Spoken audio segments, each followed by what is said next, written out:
오늘 주시는 나라와 교회를 위한 9시 기도의 말씀은 시편 46편입니다. 하나님은 우리의 피난처시요 힘이시니 환난 중에 만날 큰 도움이시라. 그러므로 땅이 변하든지 산이 흔들려 바다 가운데 빠지든지 바닷물이 솟아나고 뛰놀든지 그것이 넘침으로 산이 흔들릴지라도 우리는 두려워하지 아니하리로다. 한 시내가 있어 나뉘어 흘러 하나님의 성 곧 지존하신 이의 성소를 기쁘게 하도다. 하나님이 그 성 중에 계심에 성이 흔들리지 아니할 것이라. 새벽에 하나님이 도우시리로다. 문 나라가 떠들며 왕국이 흔들렸더니 그가 소리를 내심에 땅이 녹았도다. 만군의 여호와께서 우리와 함께 하시니 야곱의 하나님은 우리의 피난처시로다. 와서 여호와의 행적을 볼지어다. 그가 땅을 황무지로 만드셨도다. 그가 땅끝까지 전쟁을 쉬게 하시며 활을 꺾고 창을 끊으며 수레를 불사르시는도다. 이르시기를 너희는 가만히 있어 내가 하나님 됨을 알지어다. 내가 문 나라 중에서 높임을 받으리라. 내가 세계 중에서 높임을 받으리라 하시도다.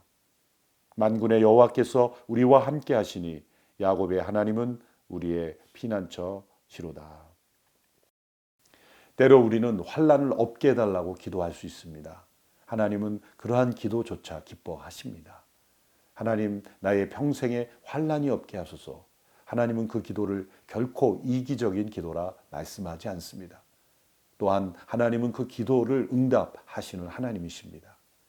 그러나 하나님께서 또한 우리에게 원하시는 기도의 제목은 내가 어떤 환난 중에 있을지라도 두려워하지 않고 하나님을 나의 피난처로 고백하고 의지하는 믿음입니다. 오늘 시편 46편은 바로 그러한 믿음의 고백입니다. 오늘 본문 2절에 그러므로 땅이 변하든지 산이 흔들려 바다 가운데 빠지든지 바닷물이 솟아나고 뛰놀든지 그것이 넘침으로 산이 흔들릴지라도 우리는 두려워하지 아니하리로다. 땅이 변하고 산이 흔들리고 있습니다. 이 땅과 산은 우리의 삶의 기초입니다. 우리 모두가 딛고 있는 이 땅이 흔들린다면 어디에 설 수 있겠습니까? 언제나 변함없는 것처럼 서 있는 이 산이 요동친다면 이 우리가 살고 있는 이 삶의 터전이 무너지는 것 아니겠습니까? 극심한 재난과 혼란의 때를 의미하는 것입니다. 그래도 이 시편 기자는 두려워하지 아니한다고 고백하고 있습니다. 그 이유가 4절 5절에 나와 있습니다. 한 시내가 있어 나뉘어 흘러 하나님의 성 곧 지존하신 이의 성소를 기쁘게 하도다. 하나님이 그 성 중에 계심에 성이 흔들리지 아니할 것이다. 새벽에 하나님이 도우시리로다. 2절 3절과 4절 5절은 분명한 대조를 이루고 있습니다. 이것은 이 시편 기자의 마음의 상태를 보여주는 것이라 말할 수가 있죠. 하나님을 나의 피난처로 고백하고 하나님 안에 거하는 자들은 하나님의 임재 가운데 있고 마치 작은 시내가 고요히 흐르며 그 성이 요동치 않음과 같이 평온함과 그리고 확신과 능력 가운데 거할 수가 있다는 것입니다. 여기 하나님의 시내가 흐른다는 것은 하나님의 임재 그 자체를 의미하는 것입니다. 하나님의 임재가 있는 영혼은 산과 땅이 요동치는 그 극심한 혼란 가운데서도 결코 흔들리지 않는다는 것입니다. 왜냐하면 우리 하나님은 견고하신 분이기 때문입니다. 우리 하나님은 결코 흔들리지 않으시는 분이기 때문입니다. 6절에 보면 문 나라가 떠들며 왕국이 흔들렸더니 그가 소리를 내시며 땅이 녹았다 이렇게 말씀하고 있습니다. 이제는 땅과 산이 흔들리는 것이 아니라 여러 나라와 민족들이 다 요동친다는 것이죠. 그 이유는 무엇일까요? 전쟁, 싸움, 갈등, 여러 가지 각국의 이기주의들, 오늘 이 시대의 무역 분쟁, 또 부족 간의 전쟁, 또한 종교 간의 다툼, 영토 분쟁, 그로 인해서 생겨나는 난민과 수많은 이주민들, 이 모든 상황이 요동치는 나라들의 모습을 보여주고 있는 것입니다. 시편 기자는 10절에서 이러한 신앙 고백을 합니다. 너희는 가만히 있어 내가 하나님 됨을 알지어다. 내가 문 나라 중에서 높임을 받으리라. 내가 세계 중에서 높임을 받으리라 하시도다. 가만히 있다라는 뜻의 히브리어 말은 손을 떼다는 것입니다. 하나님께서 우리에게 이 재난을 통해서 우리에게 말씀하시는 것은 너희가 모든 세상에서 손을 떼도 이 세상은 하나님께서 통치하시는 세상이라는 것이죠. 인간이 모든 만물을 다 주관하면서 하나님 없는 세상을 꿈꾸어 왔습니다.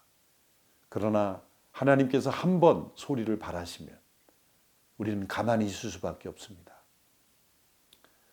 우리가 이 모든 일상에서 손을 떼는 사회가 거리를 둘 수밖에 없는, 모든 것을 멈춰설 수밖에 없는 이 상황 속에서 하나님 우리에게 이렇게 말씀하시는 것 같습니다. 너희는 가만히 있어 내가 하나님 됨을 알지어다. 하나님께서 세상을 동일하게 통치하신다는 겁니다. 우리는 이 재난 속에서 하나님 왜 이런 고난이 있습니까? 왜? 라는 질문을 반복한다면 하나님은 이 왜라는 질문을 던지기보다 내가 어떤 하나님인지를 보라. 우리에게 말씀하십니다. 하나님께서 온 세계 위에 높임을 받으시는 그 목적을 향하여 하나님은 역사를 움직여 가고 계십니다. 이 모든 상황을 바라보면서 우리 하나님이 나타나시는 것이 중요합니다. 우리 하나님이 어떤 분이신지를 깨닫는 것이 중요합니다. 이 재난을 이해하려는 것보다 더 중요한 것은 이 재난 너머에 하나님이 계시다는 것, 그것을 바라보는 것입니다. 이런 믿음으로 승리하는 우리 성도들이 되기를 바랍니다. 만왕의 왕이시며 역사의 통치자이신 하나님 아버지, 역사적 재난 앞에 고통스러워하며 두려워 떨고 있는 저희들이 얼마나 교만했는지 되돌아보며 회개합니다. 자신의 지혜와 힘을 의지하고 살아왔던 세월들이 얼마나 부끄러운지요. 이 재난이 하나님께 돌아오라는 은혜의 초청장임을 고백합니다. 이 재난을 통하여 하나님을 원망하는 이들이 없게 하시고 도리어 하나님을 경외하는 이들이 더욱 많아지게 하소서. 만군의 여호와시며 야곱의 하나님께서 나의 하나님이심을 믿습니다. 모든 나라가 흔들리는 이때에 결코 흔들리지 않는 하나님의 성 안에 거하여 하나님께서 피난처 되심을 체험하게 하소서. 두려움 없이 새벽에 도우시는 하나님을 확신하게 하소서. 세상이 줄 수 없는 평안을 경험하게 하소서. 이 재난을 통하여 온 세계 위에 하나님의 영광과 능력이 나타나게 하소서. 환난 중에 피난처가 되시는 하나님 아버지, 경제적 어려움과 사업의 위기 가운데 처한 많은 이들의 피난처가 되어 주소서. 고통받는 환우들과 감염 확진 상태에서 치료 중인 환자들과 함께 하셔서 병을 이기고 승리하게 하소서. 코로나19 바이러스를 퇴치할 수 있는 치료제와 백신이 속히 개발될 수 있도록 지혜를 주시옵소서. 무엇보다 이 나라가 하나 되는 계기가 되게 하소서. 정죄와 비난이 그치고 사랑과 격려가 이 나라를 하나 되게 하소서.